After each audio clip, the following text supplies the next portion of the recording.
নমস্কার। প্রথমে দেখুন ক্ষমা চেয়ে নিচ্ছি, আর মানে সেইভাবে তো বলতে পারি না, হয়তো একটু আটকে যেতে পারি, ক্ষমা করে দেবে না। আসলে উপস্থিত দর্শক মন্ডলী, আয়োজক সংস্থাকে কাঁচরাপাড়া পিনিকের তরফ থেকে জানাই হার্দিক অভিনন্দন। আমি প্রশান্ত, কাঁচরাপাড়া পিনিকের একজন অভিনেতা। আসলে কিছুক্ষণ আগে ওই একটা ঝামেলা হচ্ছিল, আপনারা শুনলেন। আসলে ব্যাপারটা হচ্ছে মানে মানে কি করে বলি, মানে আজকে যে নাটকটা আমাদের এখানে মঞ্চস্থ করার কথা ছিল, সেটা না আমরা মঞ্চস্থ করতে পারছি না। বিশ্বাস করুন এর জন্য আমরা ভীষণভাবে দুঃখিত। আসলে ব্যাপারটা হয়েছে কি, শান্তনু মজুমদার মানে নাট্যকার শান্তনু মজুমদার অনেকদিন ধরেই ওই আমাদের নাটক দেবে বলেছিলেন, কিন্তু উনি অসুস্থ থাকার কারণে নাটকটা না লিখে উঠতে পারছিলেন না। তো আমরা আবার থেমে থাকতে পারি না, আমরা খুব জোর জবরদস্তি ধরার মানে জোরজার করে ধরাতে শান্তনুদা একজন নাট্যকারের সাথে আমাদের পরিচয় করিয়ে দেন। নাম তন্ময় দত্ত, উনি থাকেন হচ্ছে ওই শ্যামনগর। তো আমরা যথারীতি ওই তন্ময় বাবুর বাড়িতে যাই। উনি আমাদের একটা অর্ধসমাপ্ত নাটক পড়েও শোনান। আমাদের শুনে ভালোই লাগলো, বেশ ইন্টারেস্টিং। জানেন তো, ওই একটা অদ্ভুত দরজার কড়া নাড়া শব্দকে কেন্দ্র করে বেশ ইন্টারেস্টিং নাটক, আমাদের বেশ ভালোই লাগলো। তো আমাদের দলের পরিচালক কনকদা, মানে কনক মুখার্জি বললেন যে দাদা, আপনি যেটুকু লিখেছেন, যেটুকু স্ক্রিপ্ট লিখেছেন সেটুকু আমাদের দিয়ে দিন, আমরা রিহার্সালটা শুরু করি, বাকিটুকু আপনি আমার ওই ইমেলে পাঠিয়ে দেবেন। তো আমরা এনে না ওই যথারীতি রিহার্সাল শুরু করি। এদিকে দিন যায়, মাস যায়, ভদ্রলোক তো আর বাকিটুকু পাঠাচ্ছেন না। আমরাও না একটু দুশ্চিন্তায় পড়ে যাই, কোনো দুর্ঘটনা ঘটে যায়নি তো। তো একদিন বিকেলবেলায় ওনার বাড়িতে গিয়ে হাজির হই। ওনার মেয়ে প্রোটোটাইপ মুখে দরজা খুলে বলে, ভেতরে আসুন। তো গেলাম, গিয়ে দেখি ভদ্রলোকের চোখে মুখে কিরকম অ্যাবনর্মাল ভাব। ওই চেয়ারে বসে ভিড় করে কি সব বলে যাচ্ছেন, কিছুই বুঝতে পারছি না। তো ওই সেদিন ওনার সাথে আমাদের যা কথাবার্তা হয়েছিল সেটা, আচ্ছা বলছি এক কাজ করা যাক, আসল নাটকটা যখন আমরা এখানে করতে পারলামই না, তখন চলুন দেখে নেওয়া যাক সেদিন ওনার সাথে আমাদের কি কথোপকথন হয়েছে।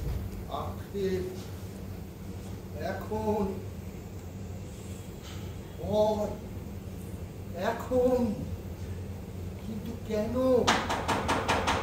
দরজায় কে কড়া নাড়ে? কি এত আত্মচিৎকার কেন? কিসের এত হাহাকার? ওই আবার দরজায় ঠক ঠক ঠক, কেন অনন্তকালের আওয়াজ? খুলিনি, খুলবো না, খুলিনি, খুলবো না। তন্ময়দা, বলছিলাম এসেছিলাম যে। প্রশান্ত, আচ্ছা প্রশান্ত, তুমি কি গত জন্মে ছিলে? কি সম্পর্ক ছিল তোমার সাথে আমার? বারবার ফিরে আসে তোমার ছায়া, কেমন যেন উদ্ভ্রান্ত। অথচ তুমি প্রশান্ত দে, কাঁচরাপাড়া পিনিকের একজন দক্ষ অভিনেতা। কিন্তু আমার সামনে বসে আছো রক্ত মাংসের শরীরে। তবে কে তুমি? আবার দরজায় কে যেন ঠক ঠক আওয়াজ করছে, তুমি শুনতে পাচ্ছ প্রশান্ত? আবার দরজায় কে যেন ঠক ঠক আওয়াজ করছে, তুমি শুনতে পাচ্ছ না? শুনতে পাচ্ছ না? আমি তো স্পষ্ট শুনছি। পাগল করে দেবে এই আওয়াজে, আমি পাগল হয়ে যাবো। এই আওয়াজ আমাকে পাগল করে দেবে, আমি পাগল হয়ে যাবো। এই আওয়াজ যেমন বলছে, আমি পাগল হয়ে যাবো।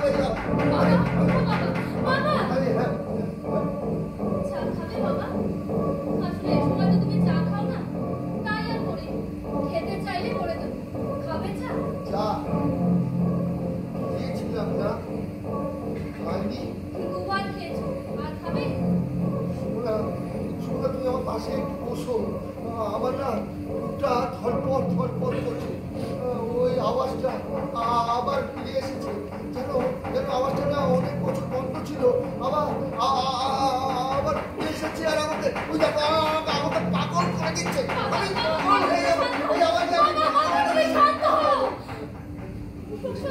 এসেছেন। হ্যাঁ, দেখেছি সুমনা, ওদের নাটকটা লিখতে গিয়ে তুই বিপত্তি। সুমনা, এই প্রশান্তকে না আমি গত জন্মে দেখেছি। আমি যতবারই নাটকটা লিখতে বসি বারবার ফিরে আসে ওর ছায়া, কেমন যেন একটা উদ্ভ্রান্ত মুখ, ও অনেকটা ওর মুখের আদল, আর আমাকে পাগল করে দেয়। আমি পাগল হয়ে যাই, আমি পাগল। সুমনা, তুমি আমার পাশে একটু বসো প্লিজ। তন্ময়দা, বলছি আপনি না একটু চোখে মুখে জল দিয়ে আসুন, আপনাকে খুব ক্লান্ত দেখাচ্ছে। তাই না? হ্যাঁ জল দিলে ঠিক হয়ে যাবে বলো? হ্যাঁ, তাহলে যাই, জল দিয়ে আসি। এই সুমনা, তুমি যেও না, তুমি থাকো।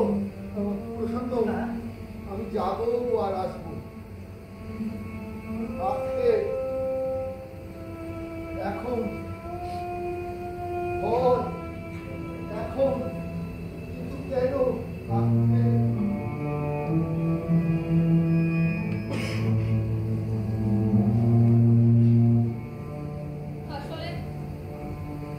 আসলে আমি বাবাকে বারণ করেছি আপনাদের নাটকটা লিখতে। বাবা কোনোদিনই খুব একটা প্রতিবাদী বা সময়ের নাটক লেখেনি। সত্যি বলতে বাবা বরাবরই খুব ছিমছাম। কোনোদিন কোনো দলের মিটিং মিছিলেও বাবা যায়নি। ওই শান্তনু জেঠু বলার পর হঠাৎ বাবার মনে হলো শান্তনু জেঠুর মতো রাজনৈতিক ভাবনার নাটক লিখতে, যা বাবার ধাতেই নেই। ব্যাস, ওটা লিখতে লিখতে মেন্টাল ডিস্টারবেন্সে পড়ে গেছে বাবা। কিন্তু আমাদের তো তেমন ভাবে মনে হয়নি নাটকটা রাজনৈতিক ভাবনা। খুব ভালো সাসপেন্স আছে দেখেই নাটকটা ধরেছি। আচ্ছা শান্তা, না মনে হলো তাই বলছি, এই নাটকটার সাথে তোমার বাবার কি কোনো ফিউরিয়াস পাস্ট আছে? তুমি কিছু জানো? না, এই বিষয়ে আমি কিছুই জানি না। ও আচ্ছা, বলছি তোমার নাম কি সুমনা? না, মায়ের নাম সুমনা। মানে তোমার নাম শান্তা, সেটা আমরা জানি, তাহলে উনি তোমাকে সুমনা বলে কেন ডাকছে? আসলে মাকে হুবহু আমার মতো দেখতে ছিল। ও আমার যখন 2 বছর বয়স, হ্যাঁ। তখন মা মারা যায়। ও, আচ্ছা শান্তা, তুমি কিছুক্ষণ আগে বললে এই নাটকটা লিখতে গিয়ে নাকি তোমার বাবার এই বিপত্তি। তাহলে কি ওই দরজার কড়া নাড়া শব্দের সাথে তোমাদের বা তোমার বাবার কোনো অতীত আছে? তুমি কিছু জানো? কিংবা উনি বলছেন না আমাকে কোথাও দেখেছে? অবিশ্বাস্য ব্যাপার। আচ্ছা বলছি, এই ব্যাপারটা কি ফিরে এসছে এই নাটকটা লিখতে গিয়ে? ঠিক ঠিক বলতে পারবো না কাকু। হ্যাঁ, তবে বহু বছর আগে বাবা প্রায় মাঝরাতে জেগে উঠে বলতেন কে যেন দরজায় কড়া নাড়ছে। অনেকবার দরজা খুলেও দেখেছি, কিন্তু কেউই নেই। তারপর ধীরে ধীরে সেটা কেটেও গেছে। এখন আপনাদের নাটকটা লিখতে গিয়ে লোকটা আবার ফিরে এসেছে। অথচ দেখো, এই দরজার কড়া নাড়ার শব্দকে কেন্দ্র করে উনি কত সুন্দর সাসপেন্স তৈরি করছেন। আমরা ভাবলাম শান্তনু মজুমদারের মতন আবার আরেকটা মঞ্চ কাঁপানো নাটক পেয়ে গেলাম, আর এখন এসে শুনছি অন্য কথা। উনি নাকি আমার কোথাও দেখেছে। হ্যালুসিনেশন নাকি অন্য কিছু বুঝতে পারছি না। আমি আপনাদের কাছে অনুরোধ করছি, প্লিজ আপনারা এই নাটকটা বন্ধ করে অন্য কারোর নাটক করুন। বাকিটা আর কোথায় বাবা লিখতে পারবে না, আর আপনারাই তো বসে থাকবেন কেন? বুঝতে পারছি সবই, আমাদের হাতেও সময় কম। ঠিক আছে, দেখো উনি যদি সুস্থ হয়ে নাটকটা লিখতে পারেন আমাদের ফোনে জানি। আজ আসি। বাবার সাথে একবার দেখা করবেন না? না, অন্য আরেকদিন আসি। আচ্ছা,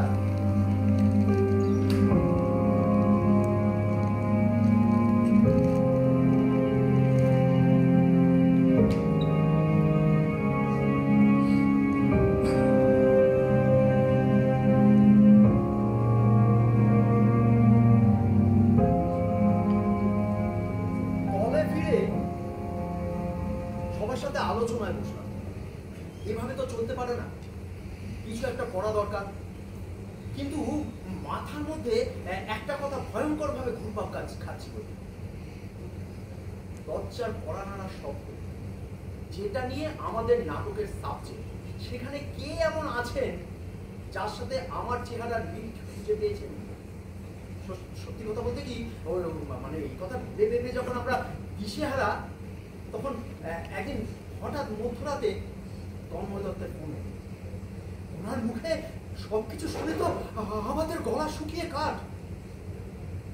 তো সেদিন যা ঘটনা ঘটেছিল, না চলুন আবার দেখে নেওয়া যাক কি ঘটনা ঘটেছিল সেদিন। কে সেদিনের আমি? রাত যখন গভীর হয়, অন্ধকার শিশু হয়ে খেলা করে শহর জুড়ে, তখন কি জীবাশ্ম জেগে ওঠে ইতিহাসের চাদর জড়িয়ে। কোন ইতিহাস? বিস্মৃত নাকি ভুলে যাওয়া অতীত? সভ্যতা এতখানি নিষ্ঠুর, অতীতের কানাকড়ি অবশিষ্ট রাখে না? নাকি এটাই অমোঘ নিয়ম, চুপিসারের দরজায় কোরআনের জানান দেয়, আমি ফিরে এসেছি, চিনতে পারো আমায়। আমি সেই ইতিহাস যাকে তোমরা গ্যালাক্সি বানিয়ে মহাশূন্যে ভাসিয়ে দিয়েছ। আজ আমি মেঘদূত, ঝরে পড়বো তোমার আঙিনায়। শুধু কড়া নাড়ার অসার শব্দ, দরজায় ঠক ঠক ঠক।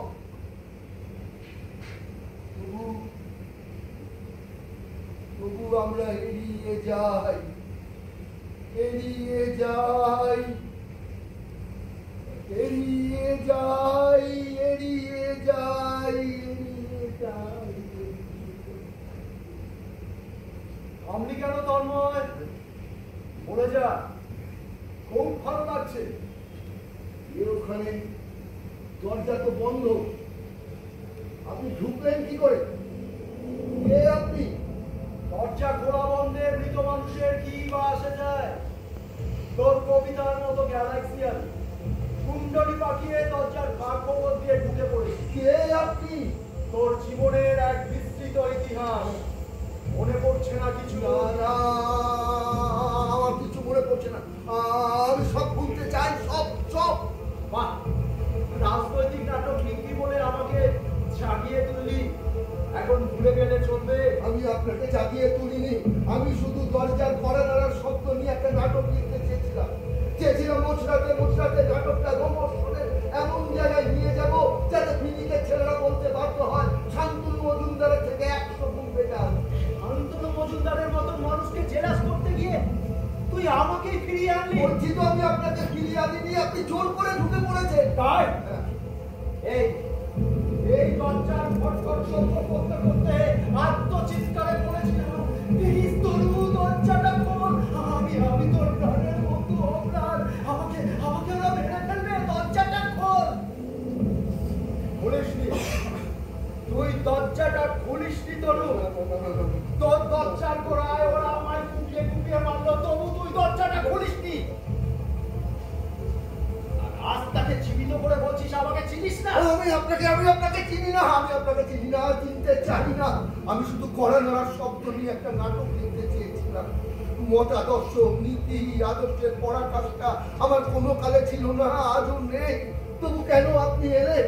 আমি আপনাকে চিনি না, চিনতে চাই না। দোহাই আপনি চলে যান, আমাকে একা থাকতে দিন, প্লিজ, আমাকে একা থাকতে।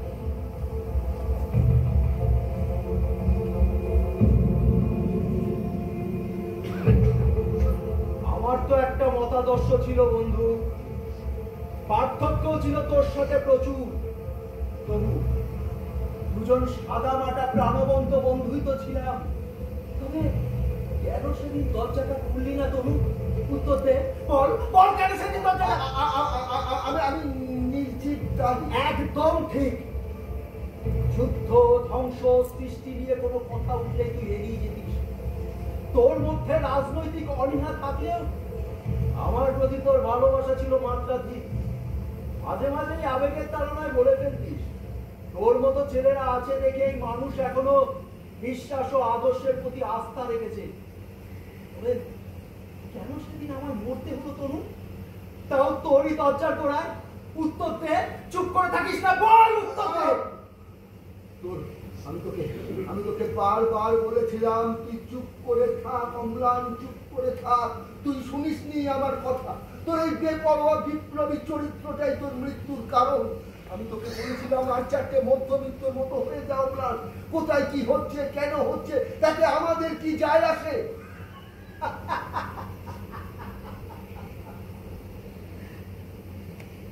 আর চারটে মধ্যবিত্তের মতো হতে চাইলেও কি হওয়া যায় তনু? আমি তো তোর কাছে কিছুই চাইনি রে, চেয়েছিলাম শুধু একটা সুসভ্য প্রতিভা। সুসভ্য প্রতিভা? তুই যখন গণা 12 আর সুবলকে বিরুদ্ধে ফাইল করবি বলে নিচু পাড়ার বাসিন্দাদের কাছ থেকে সই সংগ্রহ করছিলি, তখন তোকে আমি বারবার বলেছিলাম আর একবার ভেবে দেখ অম্লান, তুই আর রনা একই রাজনৈতিক দলের কর্মী, নিন্দুকেরা তোদের গায়ে থুতু দেবে না, আমি কোন দায়িত্ব কাঁধে তুলে নিতে চাইনি। তাছাড়া এটা একটা লড়াই, দলের মধ্যে থেকে লড়াই। রাজনৈতিক বিবর্জিত নাগরিক কমিটির হয়ে পাড়া জুড়ে পিটিশন করেছি ওই রনাদের বিরুদ্ধে। সেখানে বিভিন্ন মতামত থাকতে পারে, কিন্তু শহরতলিকে শৃঙ্খলাবদ্ধ রাখতে যা যা প্রয়োজন তাই তো করেছি। গলিয়ে গলিয়ে বলে পাড়ার দুজনরা আমার ওপর দায়িত্ব দিয়েছে। তো জীবনের শেষ দিন পর্যন্ত তারা আমার পাশে পাশে ছিল, তোর মতো ঘরে মুখ লুকিয়ে থাকেনি। তবে তুই কেন মুখ ঘুরে দিত? উত্তর দে, বল বল বল বল, চুপ করে থাকিস না। উত্তর দে, উত্তর দে, চুপ করে থাকিস না, উত্তর দে তো। না বল বল বল, কি বলেছিল? রানা তোকে কি বলেছিল? আমাকে রনা বারণ করেছিল আমার সাথে বেরামেচ্ছা করতে নাকি ওই দরজাটা খুলতে? জানি না, আমি কিচ্ছু জানি না, আমি কিচ্ছু জানি না, লুকোস না বলো। আমি কিচ্ছু জানি না, লুকোস না, আমি কিচ্ছু জানি না। লুকোস না। আজ আর লুকোনোর কিচ্ছু নেই। জীবনের 30টা বছর কলম হাতে এক পেশে ধরি মাছ নাচবি পানি মার্কা নাটক থেকে নাট্যমহলে বাহবা কুড়িয়েছিস। বোঝাতে চেয়েছিস আদর্শের নামে এক পেশে মনোভাব না থাকলেও নাট্যকার হওয়া যায়। হ্যাঁ, কিছু সাফল্য পেয়েছিস এসব অর্থগণ্য নাটক। তবু শান্তনু মজুমদার তোর মতো মধ্যমেতার নামটা সিলেক্ট করেছেন ওই কাঁচরাপাড়া ফিল্মকে। বিশ্বাস করছি একমাত্র পারলে তুই পারবি বিস্ফোরক কিছু ঘটাতে। এই সবটা ফটফট শব্দ দিয়ে শুরুও করেছিলি দুঃখ, তাহলে থেমে গেলি কেন? আমাকে চরিত্রে এনে তাকে কেটে দিয়েছিস। ভয়ে নয় তনু, ওই সত্যটা বেরিয়ে আসবে তাই। অনলাইন চরিত্রটা সৃষ্টি করেও 20 টাকা ছিঁড়ে ফেলেছিস। তারপরে উঠে এসছি আমি তোর কলমের টাকায়, তুই আমার 20 টাকা ছিঁড়ে ফেলেছিস। বারবার উঠে আসছি আমি তোর কলমের টাকায়, ফিরে আসছি। তুই আমাদের পারছিস না তনু, আমাদের পারছিস না। এটাই প্রমাণিত হয় যে আমরা রক্ত বীজের ছাড়। বারবার মাথা চাপা দেবই, কেউ থামাতে পারবে না, তুইও পারিস। তাই তোর ভাবনায় তোর কলমের ডগায় বারবার আমি ফিরে আসি।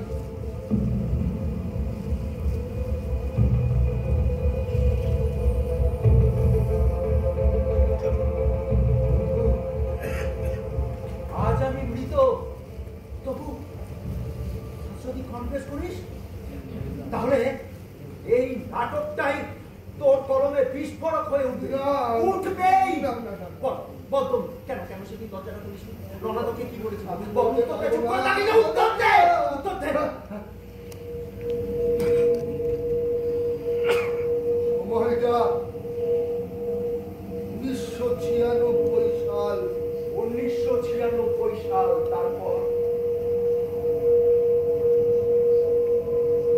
ভালো একটা চাকরি করছি, সুমনাকে বিয়ে করে সুন্দর সুখের সংসার।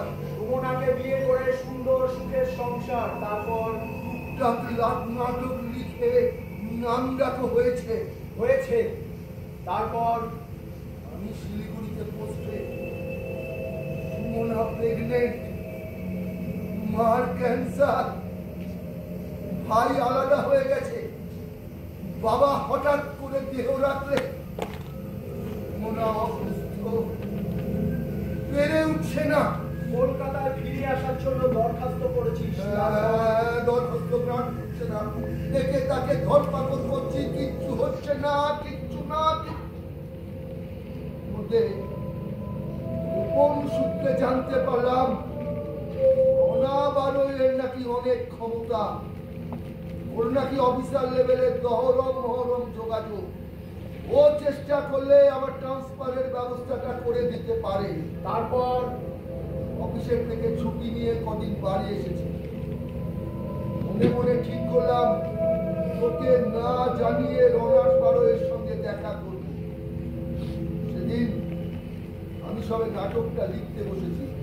ঠিক এমন সময় বলে যা তরু, থামিস না। ব্যস্ত নাকি দুর্গা? আরে রনা, আয় আয় আয় আয়, বস বস বস বস বস বস বস বস বস। আমি তো তোর কথাই ভাবছিলাম। না, আচ্ছা না ব্যস্ত না, মানে এই একটা নাটকের খসড়া তৈরি করছি। তা তোর মতো প্রভাবশালী নেতা হঠাৎ আমার বাড়িতে পদধূলি করে না, দেখ যদিও আমার তোকে দরকার, তবে তুই যখন এসেছি তোর কথাগুলো বল, আমি শুনি। দাদা সরাসরি কাজের কথা আসে না। বল, বল। দাদা লিচু পাড়ায় যেটা ঘটেছে সেটা খুবই খারাপ। তার জন্য আমি কম চিন্তিত নই। অপরাধীদের শাস্তি হোক, শাস্তি হওয়া দরকার। নাগরিক কমিটি নিশ্চয়ই তাদের দায়িত্ব তারা পালন করবে। এটা শুভবুদ্ধি সম্পন্ন মানুষের কর্তব্য।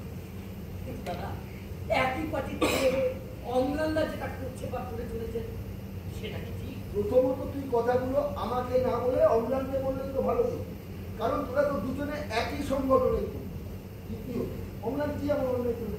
ও তো নিজে নিচু করার ব্যাপার। ও তো এলাকা থেকে এলাকার সম্বন্ধে আমার থেকে বেশি ওয়াকিব। তাছাড়া দেখ, সমাজ বিরোধীদের দৌড় লিচু পাড়ার বাসিন্দারা শান্তিতে বাস করতে পারে, আর এটা সবাই নাকি বলে যে সমাজ বিরোধীদের এই বারবারন্ত তোর মতো। এ কথা কি তুই অস্বীকার করতে পারিস? আমার মতোতেই সবটা হয়েছে, এটা আপনার ভুল ধারণা দাদা। মানছি যেটা হয়েছে সেটা কাম্য না, কিন্তু সুবলকে জড়িয়ে থানায় আমার নাম এফআইআর করা এটা কি ঠিক? আরে আমিও তো চাই সুবল এবং তার চালাচাপুরিতে থাকবে, কিন্তু আমার নামটা কেন চালানো বলুন দাদা? আপনি কি ভাবছেন আমি জানি না? অমরনাথ কার মতো তো এসব করে বেড়াচ্ছে। দেখ, আমি তোকে আবারও বলছি, এটা তোর আর অম্লানের নিজেদের ব্যাপার, আর তোরা দুজনে একই সংগঠনে করবি। তো শুধু শুধু এসব কথা আমাকে বলছিস কেন? আর কারণ হচ্ছে অমরনাথ আপনার কাছের বন্ধু, অমরনাথ আপনার কথা বলি। অমরনাথকে আপনি শুধু একটু বলবেন যেন এফআইআর থেকে আমার নামটা তুলে দিন। তারপরে সুবলের বিরুদ্ধে যা কিছু করুন তাতে আমার কোনো আপত্তি নেই। বুঝতে পারলাম না। আরে সুবলরা তো সব জায়গায় বুক বাজিয়ে বলে বেড়ায় আমার কেউ কিছু করতে পারবে না, আমার পেছনে রনাদা আছে, পুলিশ ধরলে রনাদা আমাদের ছাড়িয়ে আনবে। আবারও বলছি দাদা, এসব আমাকে ফাঁসিয়ে পার্টি থেকে বহিষ্কার করার দান না, যাতে এলাকায় একচ্ছত্র নেতৃত্ব ওই অমলানদার হাতে আসে। এমনিতেই আমি পার্টি পলিটিক্স করা পছন্দ করি। হ্যাঁ, যদিও বামপন্থার প্রতি একটু একটু দুর্বলতা ছিল, তাও তোদের চাল চলন আচার আচরণে আমি একেবারে বিতশ্রদ্ধ হয়েছি। আর এসব কথা আমি অমলানকে বলেও আচ্ছা তাই যদি হয় তাহলে ওই নাগরিক কমিটির যে আন্দোলন তাতে আমাদের পার্টি সমর্থন করলো কেন? আমি তো মিটিংয়ে বারবার বলেছি লিচু পাড়ায় যেটা হচ্ছে তার প্রতিকার করা দরকার। আমরা অমলানের নেতৃত্বে পার্টিটাকে জোরদার লড়াই চালিয়ে যাবে। এটা কি গণতন্ত্র নয় দাদা? বুঝি না তোদের গণতন্ত্রের ফলে। ছোট্টু নামে একটা নিরীহ ছেলে, বাজারে খুব ভালো পজিশনে ছোট্ট একটা দোকান, ওই দোকান থেকেই তার সংসার। হ্যাঁ, ওর দোকানের পাশে এলাকার একজন বড় ব্যবসায়ী একটা বড় মুদিখানার দোকান, ওই ব্যবসায়ী ওই ছোট্ট দোকানটা করে।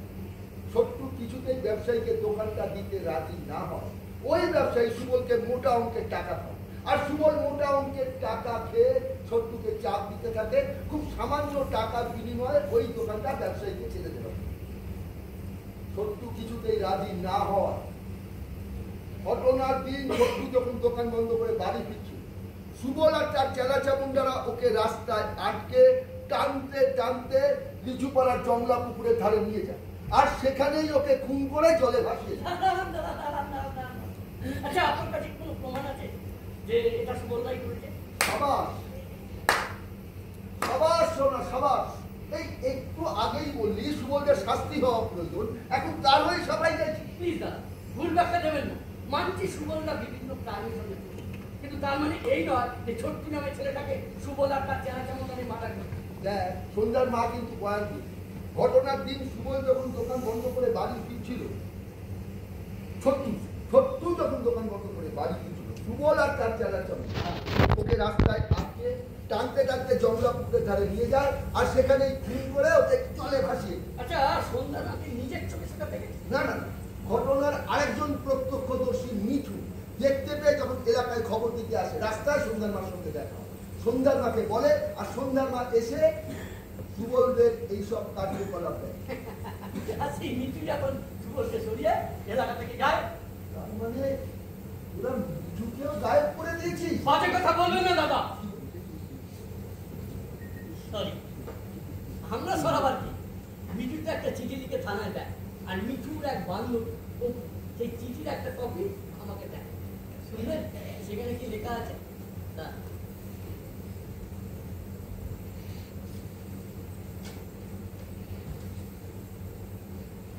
রোনাদা, আমার প্রণাম নেই। শত্রু মার্ডার কেসে আমাকে ইচ্ছাকৃতভাবে ফাঁসিয়েছে সন্ধ্যার মা। যেহেতু একসময় সুবলের সঙ্গে আমার অনুরাগের সম্পর্ক ছিল, কিন্তু সুবলের এইসব কাজকর্মে আমি বিশ্বস্ত হয়ে সেই সম্পর্ক থেকে বেরিয়ে আসি। শত্রু মারা হওয়ার কিছুদিন আগে আমি যখন বাড়ি ফিরছিলাম, হঠাৎ সুবল আমার রাস্তা থেকে জিজ্ঞেস করে কেন আমি এই সম্পর্ক থেকে বেরিয়ে আসতে চাইছি। আমি বললাম, দেখো, একই পার্টির ক্যাডার হিসাবে তোমার কাজকর্মে আমি মোটিভ পেয়েছি। ভেবেছিলাম এই তো সত্যিকারের পার্টি যায়, কিন্তু তুমি বলতে গেলে মস্তানি, গোলাবাজি, চুরি, ছিনতাই, এসব দেখে আমার অনুরাগ পশুরের মতো উঠে গেছে। এখন আমি তোমায় ঘৃণা করি, আর কোনোদিন আমার রাস্তা আটকাবার চেষ্টা করবে এই বলে আমি চলে আসি। ওরা কবে শত্রুকে টুকরো করে নিয়ে যায় আমি তার কিছুই জানি না। সন্ধ্যার মা আমাকে ইচ্ছাকৃতভাবে ফাঁসিয়েছে, তার কারণ সন্ধ্যার মা চাইতো সুবল যেন সন্ধ্যাকে বিয়ে করে, কিন্তু আমার জন্য সুবল কিছুতেই রাজি হচ্ছিল না। তাই আমার নামটা ইচ্ছাকৃতভাবে নাগরিক কমিটির কাছে পেশ করে, আর আমিও এতদিন নাগরিক কমিটির চাপে করে লিখতে চাই চাইছি। আজ আপনার কাছে সত্যিটা স্বীকার করে নিলাম। কিছুদিন শিলিগুড়িতে দাদার কাছে চলে যাচ্ছি, এলাকা ঠান্ডা হলে তবেই ফিরে আসবো। মিঠু, এরপর আপনি কি বলবেন? আমি কি করে ঝরালাম বলুন তো? কি কাঁচা বয়ান ওরে রোনা, এইসব গল্প ম্যাগনারে সিরিয়ালের প্রযোজকরাও বাতিল করে। এনিওয়ে শোন, তুই এতক্ষণ ধরে আমাকে যে কথা বললি সেই কথাগুলো তুই কোর্টে বলবি। তুই যদি ঠিক থাকিস তোকে তো কেউ শাস্তি দিতে পারবে না। তুই বরং ফিরে এসে এলাকায় আরো গ্ল্যামার নিয়ে নেতৃত্ব দিবি।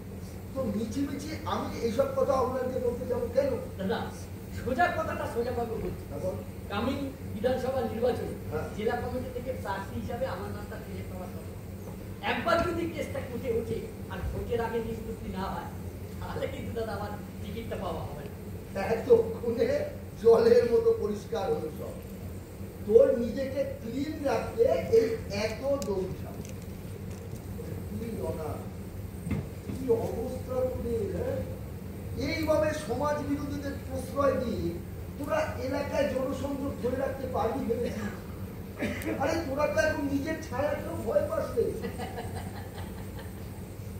দাদা, এটা আপনাদের মধ্যবিত্ত রোমান্টিক ভাবনা। বিগত 19 বছর ধরে যে গণতন্ত্র আমরা সৃষ্টি করেছি তা এদেশের কোথাও নেই।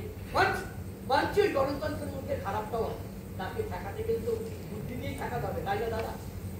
আজ আপনার কাছে আমরা খারাপ, কিন্তু একবারও কি ভেবে দেখেছে এর থেকে ভয়ানক খারাপগুলি সারা দেশে মাথা চাকা দিয়ে উঠেছে? আমরা হতে গেলে পারবেন সত্যি কথাগুলো সত্যি করে বলতে, আপনি তাকে না করবেন। আমাদের পার্টি নেতারা আপনাকে সম্মান করে পারবেন ওই খারাপ দিনগুলিতে আপনার সম্মান ধরে রাখতে? কি অদ্ভুত যুক্তি! গণতন্ত্রের নামে কি দুর্বিষহ জীবনযাপন! না, আমি আজ এ বিষয়ে তোর সঙ্গে একটা কথা বলব। এতদিন অম্লানকে বলতাম যা করবি গা বাঁচিয়ে করবি, আজ থেকে জোর গলায় বলবো এগিয়ে যা অম্লান। তোদের মিটিং মিছিলে শারীরিক ভাবে থাকতে না পারলেও মনের দিক থেকে তোদের সঙ্গে আছি। এটা ভালো বলেন করবেন, তবে আমার শেষ কথাটি শুনে নেন। একমাত্র আমিই পারি 7 দিনের মধ্যে আপনার কলকাতা ট্রান্সফারের ব্যবস্থা করে দেব। তুই কি আমাকে ব্ল্যাকমেল করছিস? যদি মনে করেন তাই।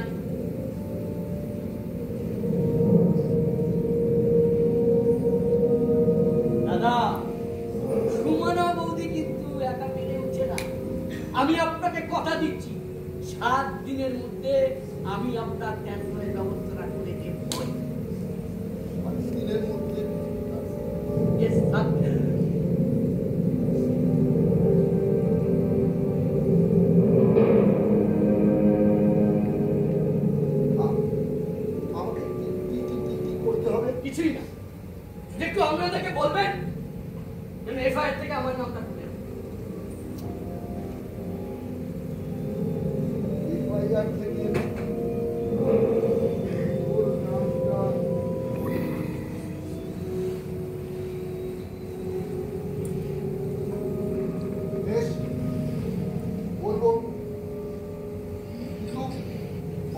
তোমার মতো একটা আদর্শবাদী ছেলে আমার কথায় রাজি হবে এই কথা কিন্তু আমি দিতে পারছি না। আপনি আপনার কথা বলবেন, বাকিটা আমি বুঝে নেব।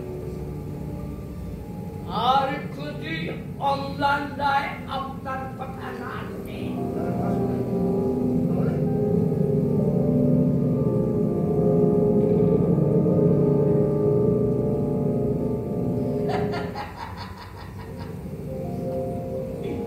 তাহলেও আপনার ট্যাটুয়ারটা আমি করবো। চলি দাদা, বাকি কথা পরে হবে।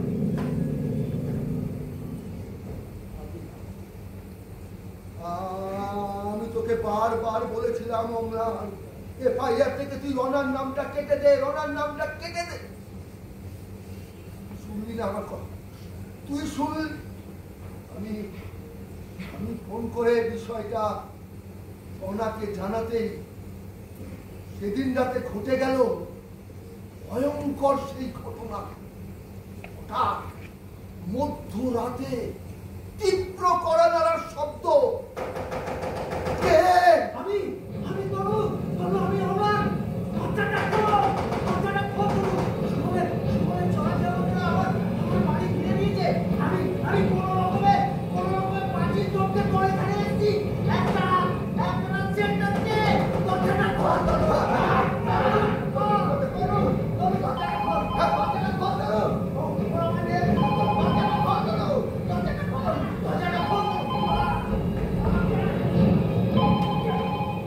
হ্যালো, প্লিজ দাদা, দরজাটা খুলবেন না।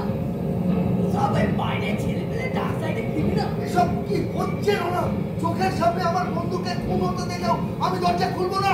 না প্লিজ, দরজাটা খুলবেন না। আমার ট্রান্সফারের দরকার নেই। আমার চোখের সামনে আমার প্রাণের বন্ধুকে আমি খুন হতে দেখতে পারবো না। আমি এখনই দরজাটা খুলবো আর পুলিশকে ফোন করবো এখনই। আমি জানি আপনি এসব কথাই বলবেন দাদা। আপনি কিন্তু আমাদের প্রেগনেন্ট আর এসব ছেলে পেলে না জানোয়ারের থেকেও হিংস্র। অতি পেটে লাথি খুশি মারলে মিসক্যারেজ হয়ে যাওয়ার সম্ভাবনা। রাখলাম। ওনার সঙ্গে কথা বলার সময় না।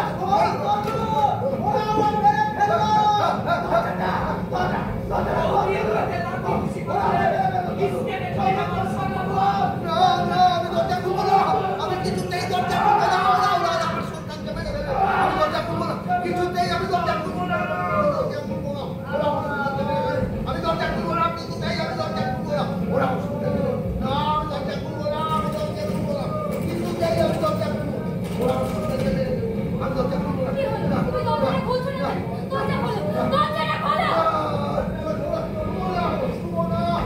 হলো? তুমি দরজাটা খুলছো না? দরজা খোলো, দরজাটা খোলো। আমি তোমাকে ব্যাগ থেকে নিয়ে অনেক দূর চলে যাবো। আমি তোমাকে নিয়ে বাঁচতে চাই। সুমনা, তুমি দরজা খুলো না। কি করছো? কি বাবা? বাবা দরজা খোলো। তুমি বলে বলছি। দরজা খোলো বাবা। দরজা খোলো বাবা, আমি শান্তা। অম্লান, অম্লান, শান্তা। হ্যাঁ, তুই তো শান্তাই। হ্যাঁ শান্তা। এই করোনার শব্দটা তাহলে সত্যি? উফ, কি জাতা বকছো বাবা। এত রাতে নিশ্চয়ই কেউ বিপদে পড়েছে। ওঠো ওঠো, খোলো দরজাটা। তুই এই করোনার শব্দটা শুনতে পাচ্ছিস? দরজাটা খোলো দাদা। আজ এই রাতে আমাকে খেতে দিন দাদা। বাকিটা আমি ওদের সাথে বুঝে নেবো। আমি মিঠু দাদা, দরজাটা খোলো, আমি মিঠু। মিঠু? মানে তুই কই লিচু পাড়ার মিঠু? হ্যাঁ দাদা, দাদা আমি মিঠু আর মিঠু। প্লিজ দাদা, দরজাটা খোলো দাদা। ওরে এদিকেই আসছে দরজাটা। এই দাঁড়া, খুলছি আমি, দাঁড়া, খুলছি।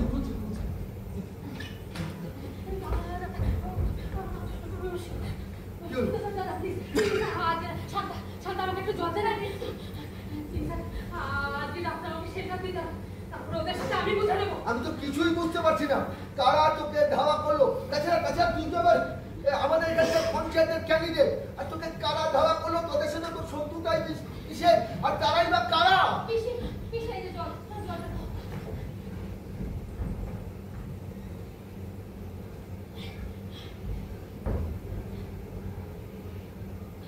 বলছি দাদা, আসলে রনা বাড়ি খুব ভালোভাবে বুঝতে পেরেছিল লিচু পাড়া থেকে আমার জেতা কেউ ঠেকাতে পারবে না।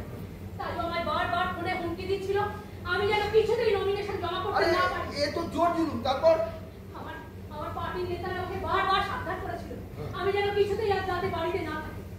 ওরা যখন তখন আমাকে কিডন্যাপ করতে পারে, কিন্তু আমি সেসবে পাত্তা দিইনি। ভেবেছিলাম বিজু পাড়ায় আমার যা ক্ষমতা আছে ওদের হিম্মতে গুলোবে না আমার গায়ে হাত দেবার। কিছু খাবে পিসি? না রে মা, রাতে খাওয়া দাওয়া করে সবে শুতে যাবো, এর মধ্যেই দেখি 10-12টা ছেলে আমার বাড়ি পুরো ঘিরে ফেলেছে। সে কি? কেন? ওই আমি যেন নমিনেশন জমা করতে না পারি।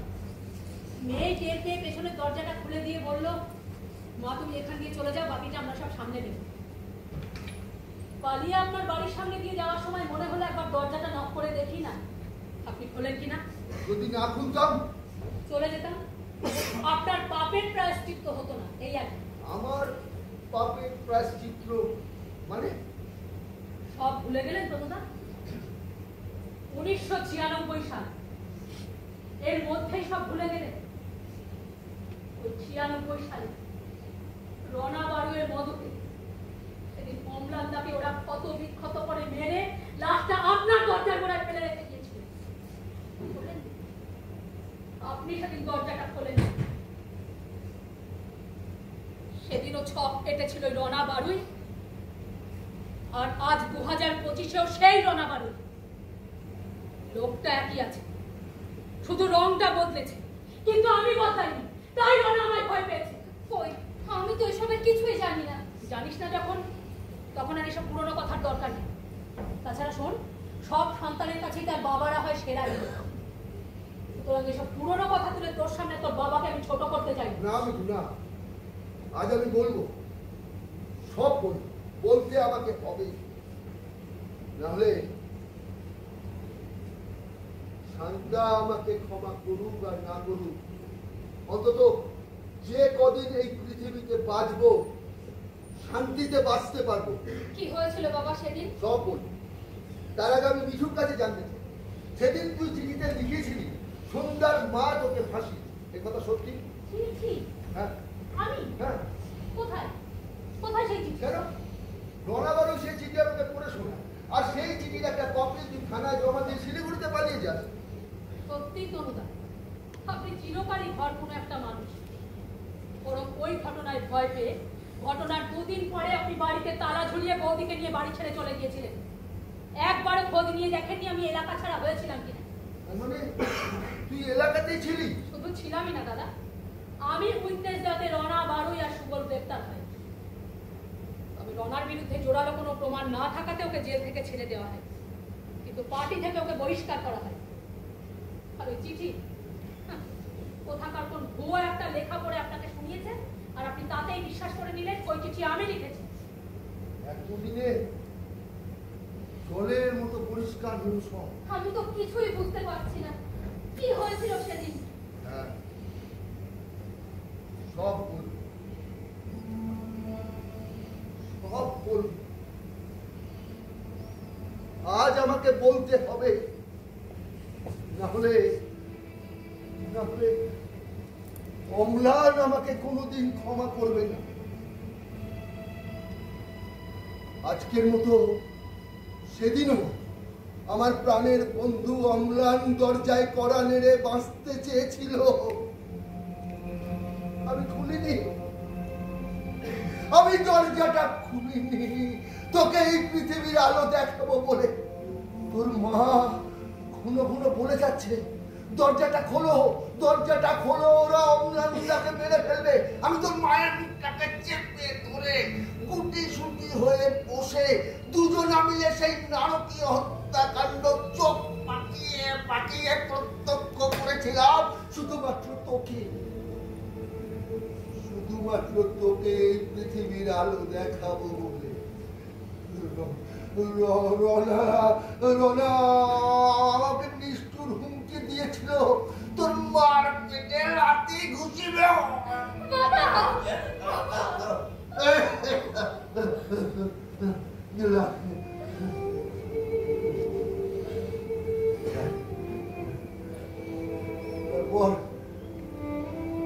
তারপর তুই এই পৃথিবীর আলো দেখলি, আর তোর মা কেমন যেন হয়ে গেল।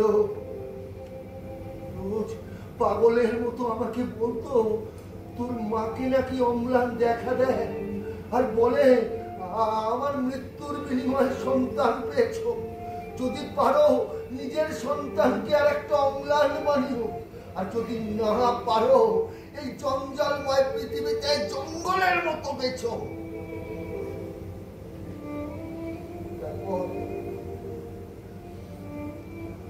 হঠাৎ একদিন হার্ট অ্যাটাক, তখন তোর 2 বছর বয়স, সব শেষ। তোর মা চলে গেল এই নোংরা পৃথিবীতে। আমার মতো নির্জীব মানুষ হয়ে বাঁচতে চাইল না রে সন্তান, বাঁচতে চাই।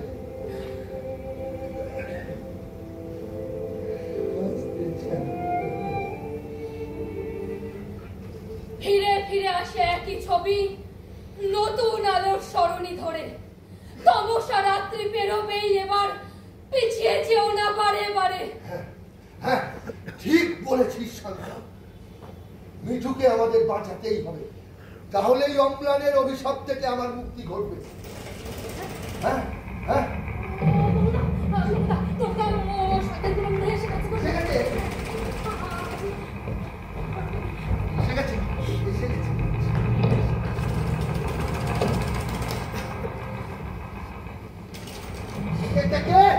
আমরা জুয়েলার ডায়মন্ড।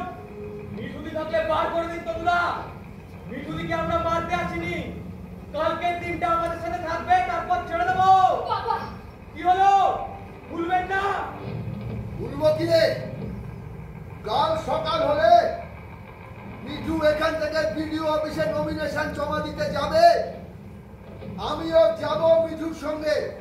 তোরা যা পারিস করে নিস। একটু বাড়াবাড়ি হয়ে যাচ্ছে তোমরা। আপনারা ব্যাপারটা ভুলে গেলেন নাকি? আরে ভুলিনি বলেই তো আজ আর চোখ মুছে থাকবো না রে। মনে রাখবেন, আপনার কিন্তু একটা মেয়ে আছে। দিনকাল খারাপ, কোথা থেকে কি ঘটে যাবে তখন সামাল দিতে পারবেন তো? দরজাটা খুলে দিন তনুদা। আমার জন্য আপনাকে শান্তাকে আমি কোনো বিপদে ফেলতে পারি, আমি ওদের মুখোমুখি হব। আপনি দরজাটা খুলে দিন। না, আমি দরজা খুলতে পারবো না।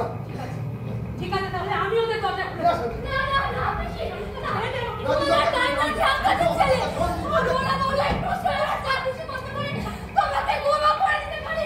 বাবা, বাবা তুমি দরজা খুলবে না। বাবা, শান্ত। একটু বোঝার চেষ্টা কর। ওরা কি বললো শুনি না? ওরা তোর ক্ষতি করতেও পেট পাবে না। আপনি দরজাটা খুলে দিন তনুদা, আমি বসে নেব। না মিঠু না, অম্লানের সময় ঘটেছিল আমার দরজার বাইরে, আর সেই একই নারকীয় ঘটনা যদি আমার ঘরের মধ্যে ঘটে আমি কিছুতেই সহ্য করতে পারবো না। ভয়ঙ্কর ভয়ঙ্কর কাণ্ড ঘটে গেল।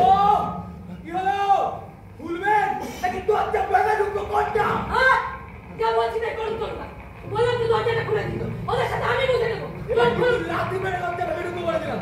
এই জানো, ওই মারতে মারতে লাথি বাপ বাপ করে মার মার। দরজা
ঠিক হবে না। আরে পঞ্চম করে চালাতে পারছি তো।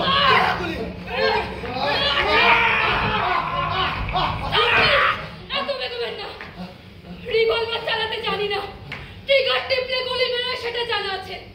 আর একটু বাড়াবাড়ি করলেই হাতে পায়ে গুলি চালিয়ে দেবো এই বলে দিলাম। ছাড়ুন, ছাড়ুন বিটু পিসিকে, ছাড়ুন বলছি।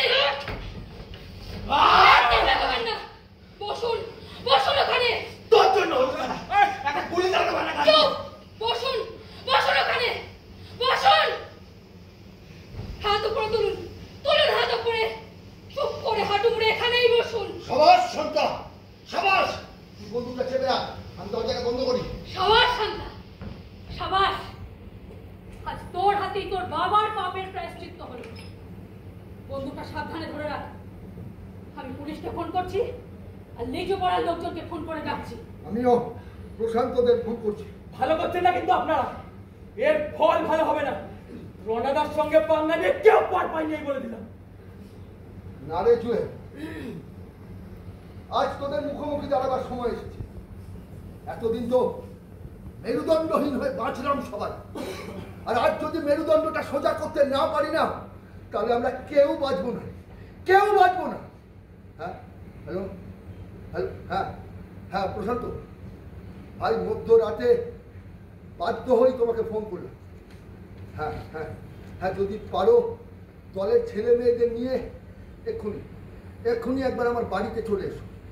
হ্যাঁ হ্যাঁ, না না ভাই, না, ফোনে এত কথা বলা যাবে না। হ্যাঁ হ্যাঁ, শুধু বলছি তোমরা প্রতিবাদী নাটক চেয়েছিলে না? আমার চোখের সামনে প্রতিবাদী নাটকের দৃশ্য ঘটে আছে। যদি দেখতে চাও তাহলে এক্ষুনি চলে আসো, আর যদি না আসো তাহলে বুঝবো তোমরাও আমার মতো। আমি চিরকাল দ্বিচারিতায় ভুগেছি, আর তোমরা হলে হিপোক্রিট। হ্যাঁ, আরে ভোর হলে হবে, আজ সবাই মিলে একসঙ্গে ভোট দেব। চলে এসো, হ্যাঁ এক্ষুনি এক্ষুনি চলে এসো। ভাবছেন কোন প্রশান্ত আপনাদের বাঁচাবে? ওসব নাট্যপাটি না, ভিতর টিম এককালে অন্য জমানা ঠিক আছে, এখন আমাদের খেয়ে হাবুডুবু খাচ্ছে। আর দেখবো কোন প্রশান্ত আপনাদের বাঁচায়। আর কিছু পরে প্রতিবেশীর কথা বলছিস না, সব ধপ করে চোখ করে না ল্যাচ গুটিয়ে চলে যাবে। ফোনটা করতে পারি না, আগে দেখবো কার ফোন, তারপর করবি। বেকার বেকার ফোনটা বেকার।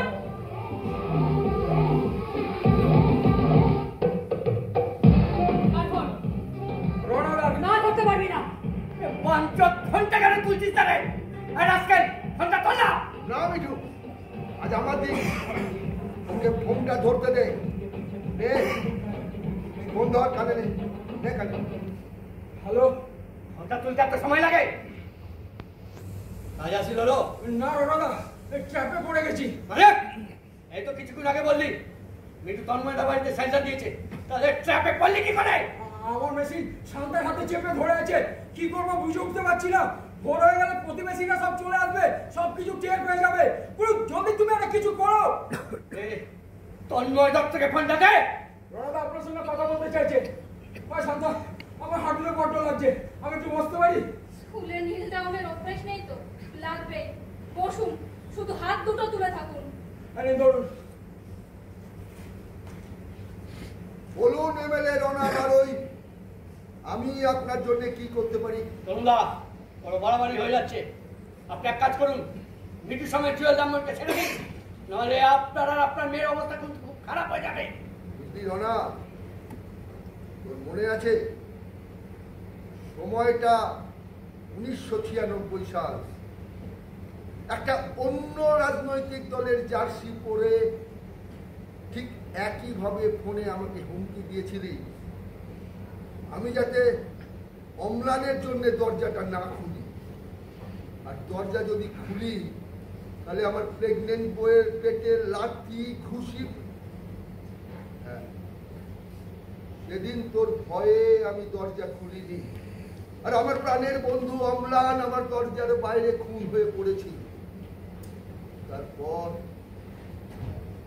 তুই সেই পার্টি থেকে বহিষ্কৃত হয়ে জার্সি বদলে অন্য একটা রাজনৈতিক দলের জার্সি পরে আজ এমএলএ হয়ে গিয়ে 2025 সালে ঠিক একইভাবে আমাকে হুমকি দিচ্ছিস যাতে আমি মিঠুকে তোদের হাতে তুলে দিই। তোদের ভয় পেতে পেতে না আমাদের পিঠটা দেয়ালে ঠেকে গেছে, তাই আজকের রাতটা আমার এতটা ফুরফুরে লাগছে এরপর মৃত্যু এলেও কুছ পরোয়া নেই। এত রাতে আপনার জ্ঞান শোনার জন্য আমি ফোন করিনি। সোজা কথা বলছি, আপনি ওদের ছাড়বেন না, তাই তো? না, কিছুতেই ছাড়বো না। ঠিক আছে, আমি আরো ছেলে পাঠাচ্ছি, দেখি আপনি ওদের কতক্ষণ আটকে রাখতে পারেন। যত খুশি ছেলে পাঠা, সেই ছেলেরা তো আসতে সময় লাগবে। ততক্ষণে লিচু পাড়ার বাসিন্দারাও আমার বাড়ির সামনে জড়ো হয়ে যাবে।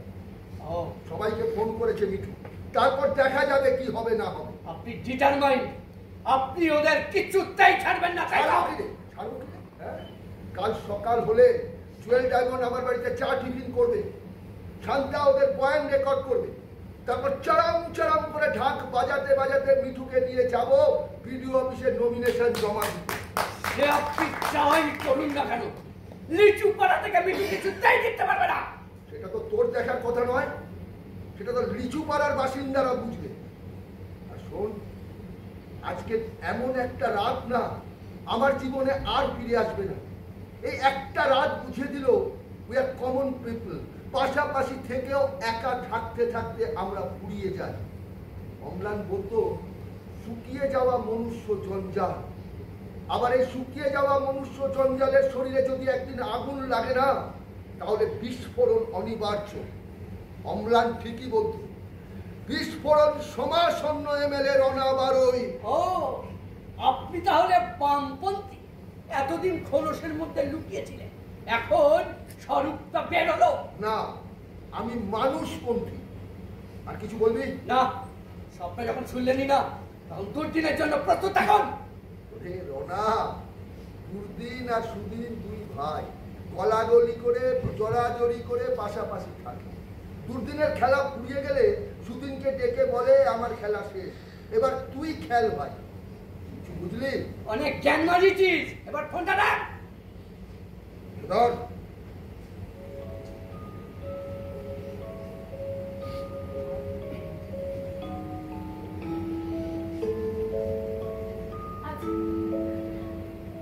আজ আপনাকে একটা প্রণাম করতে ইচ্ছে করছে না।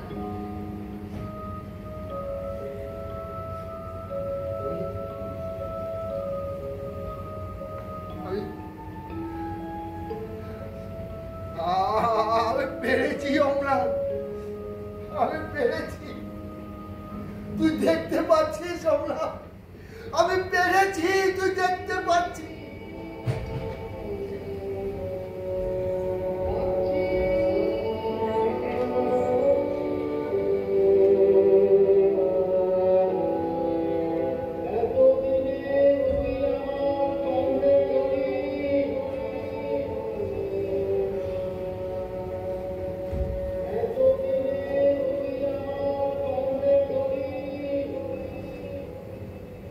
এরপর কনকদাকে ফোন করে আমরা ওই ঘন্টাখানেকের মধ্যেই তন্ময়দার বাড়ির উদ্দেশ্যে রওনা দিই।